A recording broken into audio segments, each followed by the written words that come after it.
มาทุกคนมากินตำมีไว้น้ำกันเนาะในพักกะซีอันนั้นมาตอบคอมเมนต์หลายคอมเมนต์เนาะที่เมนต์ให้เขามาว่าซีเฮ็ดดังจังไดลูกบ่ทันใหญ่ลูกก็ยังอุ้มอยู่เนาะ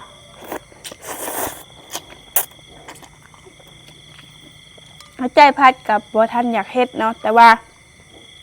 ให้บอกว่าอันนั้นเฮ็ดฝ้าวแล้วเนาะอันนั้นเจ็บมีแต่10 ปลายมือหรือ20 ปลายมือเนาะบางเม่นก็ว่าพัดว่า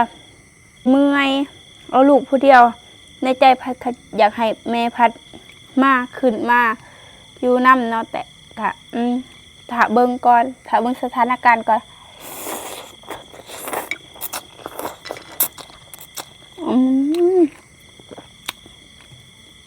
ว่าแม่พัดสิขึ้นมาบ่อันนี้พัดกับบ่ทันหูเนาะว่าแม่นเอาลูกพัด2 คนเนาะไม่แต่คนแบบพ่วมขี้ดื้อนะลูกผู้น้อยพัดกับพ่วมเป็นยางกับดื้อแท้ดื้อว่ะ